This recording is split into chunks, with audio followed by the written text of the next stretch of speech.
Hey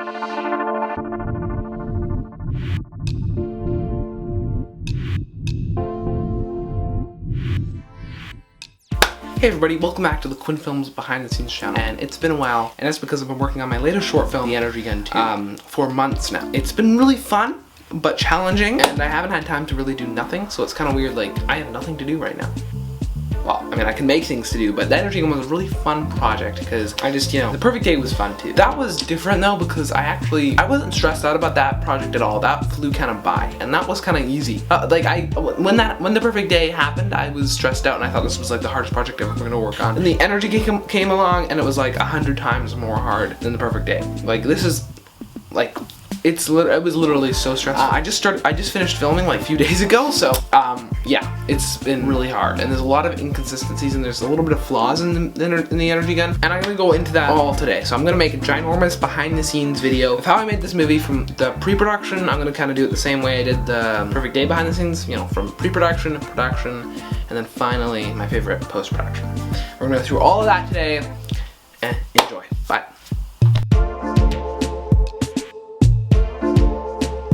Pre-production probably took the second longest because I started working on the script way back in late June, early July, and it didn't end. I didn't finish writing the script completely till like a few weeks ago. So you're like, how does that even work? Well, I had to do mass rewrites on the script while going through production, so I guess you could kind of call that production, but it's kind of pre-production because it's the production.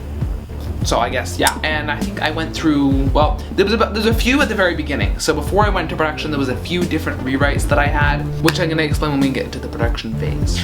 Another thing about pre-production is I used a new software called Celtx, and I actually loved it. I used the free version, and I'm actually thinking about maybe upgrading to the pro version. Normally I just use Google Docs, just a free thing, and I thought that worked for me for the longest time. I was like, why would people spend hundreds and hundreds of dollars on professional screenwriting software when I can just use this free thing that, I know it's not perfect, I know it's not amazing, but I can type on it and I can write scripts and I don't need to pay, however much it is for a screenwriting software. And I thought maybe I'd try, a few free ones, to see what it's all about. And I tried Celtx and it absolutely was like, oh my god, I can understand now, because it's just so easy and it has everything kind of laid out, it keeps track of all the characters, so when you're starting to write a character's name, you press tab and it comes in, and it's just such a fluent process, and it actually made me complete the script for the Energy Gun a lot quicker than if I were to use what I normally do, my normal screenwriting workflow with Google Docs. So that was a big bonus, and I'm really glad that I, switched to Celtx, and I'm really planning on using it in the future, maybe even possibly getting the pro version. So, production was by far the longest part, which was actually different to The Perfect Day, which post-production was the longest part. Post-production was actually one of the quickest parts, I'd say. I think it was probably the quickest out of pre-production, production, and post-production for this movie. Now, production was really long mainly because of my cast. In The Perfect Day, it was just me, but in this Energy Gun, I have a whole cast of different actors, and kind of arranging things with them was really the hardest part. And I just want to say they did a phenomenal job. I want to shout out to Gracie, Elaine, Evan, Adam, and Jen.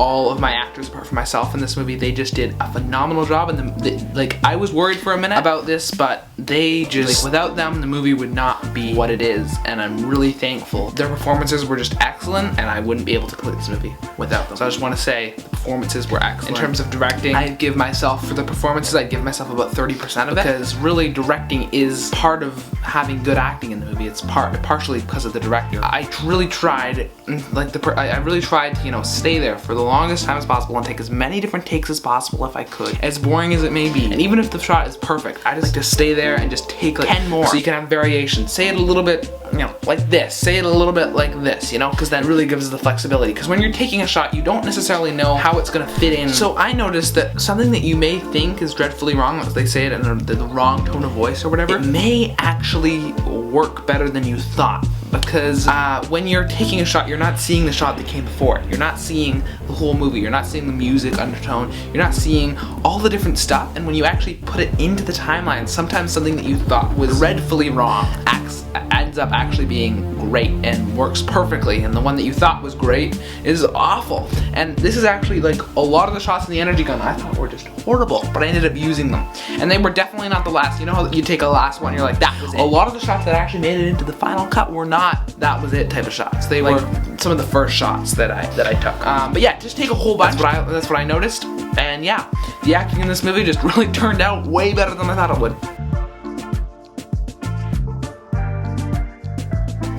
So everybody, post-production, my personal favorite part of the filmmaking process, and like I said earlier, post-production on this project kind of flew by. We had a total of 32 visual effects shots. That's 15 more than The Perfect Day, but The Perfect Day, there was less visual effects shots. The visual effects shots were quite hard. Like we had the robot, which was like one visual effect shot, a few visual effect shots, but were really, really hard. We had no robot in the energy gun too. I'd say probably the hardest visual effect shot was probably everything to do with the car, but especially the keying. The keying was quite hard, keying out that green. As you can, a lot of people think green screen is super easy. You just, key out the green. But it's actually really hard, and I spent hours, literally hours, just going through, and yeah, the green screen was just awful, and I couldn't go back and film it because we have all these different actors in this project, and I didn't want to, waste their time bringing them back. And luckily, I have one actor that was available to do it, and we got one reshoot done. But for all of Gracie's scenes, we couldn't reshoot all those, and that's why you can see the green screen is very grainy in those shots. So yeah, I'm gonna go break down a few of these visual effects shots, but for the visual effects shots that I really want to go in depth in and do a tutorial for you, I'm gonna actually make individual tutorials on how I did the flying car, the green screen, and all that stuff. That'll probably come later this week, maybe next week. So yeah, I'm gonna break down a few of these shots. Hope you enjoy. So everybody, this is the entire energy gun project. As you can see here, I have it all put into a compound clip, but if I go into that compound clip, you can see that we have it broken into smaller compound clips, which all of this stuff came from DaVinci Resolve, which was the final color grade. And then we can even go in further into each individual sequence, because I like to edit in little chunks. That way it's a little bit easier for me. So I edit each individual scene in a different timeline, a different sequence, and then combine it all later. So this is one of the sequences. And then if I go back out, to the whole movie, we got all these different sequences, and each one was color graded separately, because then we can kind of, play around with the color, not for the whole movie, but for each individual little sequence. Okay, everybody, so this is the first visual effects shot that I did for this movie, which was basically an explosion here. I thought it looked pretty good. I think it looks pretty good in the final project, so I'm just gonna kind of go through it with you guys. So if we go into this pre-comp here, you can see this was the original. This is the original here. Basically just me running. It was recorded in slow-mo, 60 frames a second, but I feel like I needed to even put it, a little bit even slower. So I pushed that to 120 frames a second, and as you can see, it's a little bit choppy there, but it's what it is. And so I got this off Production Crate. The explosion element that I got off Production Crate, I just added in there, and I slowed that down too. Nothing really else that I had added except for, I just wanted to make sure the explosion didn't cross this leaf, but now that I'm looking at it, you can kind of tell, a little fly here, it crosses the leaf, which is kind of weird. I did not want that, but I guess it did it, and I didn't even notice. And yeah, I just added that in there, and then I added handheld motion after that, just to make it feel even more real. So going here, I added some cool handheld motion that I got off Action VFX, some nice handheld, and then added motion blur to the pre-comp so it feels even more real. And that was the end. It was a very easy composition. It probably took me 10 minutes to do. It was really easy, but it's one of those shots that really just felt real, and I thought I really liked how it turned out in the end. So everybody, this is the next visual effects shot that I'm going to show you today, and it is when the car was lifting off. So I'm going to kind of break this one down. This was kind of a hard shot because the green screen was not lit. So let's just take off every single little effect here. So we have this, and let's take off the key light. Okay, everybody, so this is the original shot here of just basically the car lifting off. A few problems here. One, you can see that the green screen ends here, which is easy to fix, but it just makes it a slight bit harder, which is okay. But I did that intentionally because I really didn't have enough time, and I was really trying to get the green screen in. We only had like a few minutes left. I really just said, okay, you know what, screw it, I'm just gonna do it in post. And yeah, this was the original shot. Apart from that, I feel like it was all good. Apart from the beginning, I had auto. This is why I never ever use auto ISO, because basically what happens is it just corrects itself when you're lifting off, which basically means the key is gonna not look as good because the green screen is changing color midway through the shot, and I always like to do everything manually, and that's a good advice to you. When visual effects happen, just do it manually. It just makes it so much better, because then you're not gonna have to like deal with all this stuff that I had to deal with. As you can see, the green screen at the very beginning, so bad. You can see all that stuff there. That's why I actually ended to cut that out, because it was just so bad. But yeah, and also you can see in the hair, the green screen is just such a bad key. Luckily, it didn't look too bad in the final edit,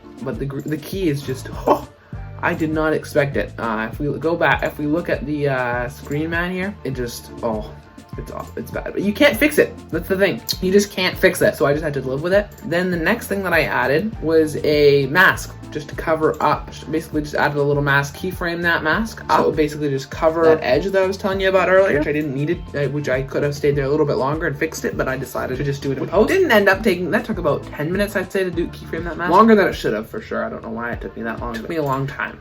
Then basically I added a little bit of curves to it, basically just would just help the key, because it's a little, I made the beginning more green, because like I said before, it wasn't green enough. Even with the curves, it's still not green. So I basically added color correction to it, and it's a lot greener, which is gonna help the key light do what it needs to do. Then I keyed that, as you can see, it's all fluent. Then if we just turn that off, I added this shot here, which was a keyframe to kind of go up with the car. This is actually Los Angeles. As you can see, I tried not to show that palm tree because this is supposed to be Cleveland, Ohio. They don't have palm trees there. I mean, they could, but this was actually Los Angeles, the stock footage I got from Pixabay.